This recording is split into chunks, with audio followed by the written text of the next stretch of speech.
আমরা শিখবো কি টাইম। আমরা একটা গল্প, এখানে একটা রুমির গল্প। এটা কি রুমির গল্প, প্রতিদিনের গল্প। রুমি কি প্রতিদিন ও কি কি করে এটা এখানে লিখলাম।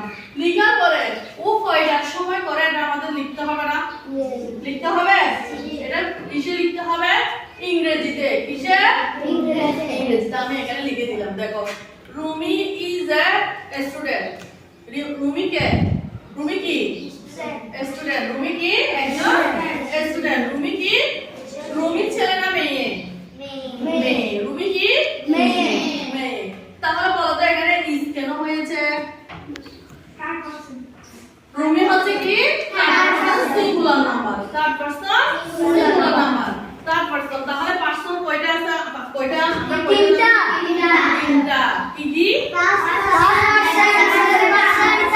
Very good. দুটো তালে হবে, দুটো তালে। তাহলে ফার্স্ট পারসন কি? ফার্স্ট পারসন হচ্ছে আই, সেকেন্ড পারসন ইউ, আর পৃথিবীতে যা কিছু আছে সবকিছু কি? Third person. তাহলে রুমি কি সাবজেক্ট, এটা হচ্ছে থার্ড পারসন, সেজন্য এখানে কি আসছে? Rumi is a student. Rumi একজন কি স্টুডেন্ট, ছাত্র অথবা ছাত্রী। এখানে আমরা কি বলবো? স্টুডেন্ট মানে কি ছাত্র বোঝায়, ছাত্রীও বোঝায়। তাহলে she gets up at এতটুকু আসো। she, এখানে she কেন আসছে বলো তো? মেয়ে। মেয়ে। আমরা মেয়ে হলে মেয়ের পরিবর্তে কি বসাবো? she বসাবো। তাহলে বলো তো she এটা কি? সে। ঠিক আছে, এটা হচ্ছে রুমি, এটা নাম। নামের পরিবর্তে আমরা কি বসাইছি? she। she এটা কি? সে। ঠিক আছে, এটা কোন পার্সন স্পিচ আছে? নাউন। এটা কি? প্রনাউন। নামের পরিবর্তে যেটা বসাই এটাকে কি বলি আমরা? প্রনাউন। she এটা মেয়ে, সেজন্য she gets up at 6। ঠিক আছে, এটা হচ্ছে কি gets কি জন্য? বাদের সাথে s কেন আসছে বল? এটা she, এটা রুমিকে বুঝিয়েছে। কিসের জন্য বসছে? রুমি হচ্ছে কি সে।